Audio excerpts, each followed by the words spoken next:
சனிக்கிழமை அன்று சாதனை படைக்க இருக்கும் அனைவருக்கும் என் காலை வணக்கம்.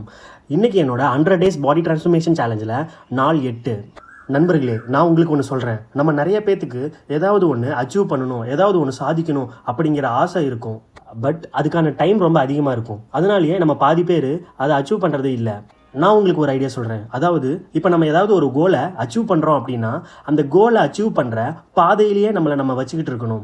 அப்படி நம்ம அந்த பாதையிலேயே நம்மளை வச்சுட்டு இருக்கும்போது என்னைக்கா ஒரு நாள் அந்த பாதையே நம்மளை அந்த கோலுக்கு கொண்டு போய் சேர்க்கும். இதை நான் சொல்லலை, இன்ஸ்டாகிராம் கிரியேட்டரான கிறிஸ்தனிக்ஸ் அவரோட ரீசெண்டாக ஒரு பாட்காஸ்ட் பார்த்தேன்.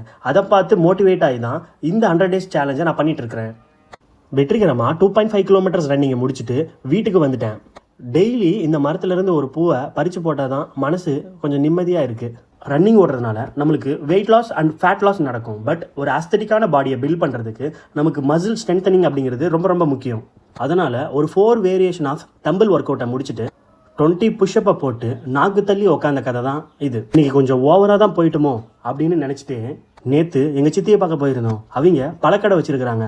வீட்டுக்கு போகும்போது இந்தா சாமி ஃப்ரூட்ஸ்லாம் எடுத்துகிட்டு போ அப்படின்னு சொல்லிட்டு பழம்லாம் கொடுத்துருந்தாங்க. பரபரன்னு பல்ல விளக்கிட்டு பக்காவாக அந்த ஃப்ரூட்ஸ் சாப்பிட ஆரம்பிச்சிட்டேன். நீங்களும் இந்த மாதிரி ஹெல்த்தியாக சாப்பிடுங்க நண்பர்களே. இத்துடன் இந்த வீடியோவை முடிச்சுக்கிறேன். வணக்கம் மக்களே.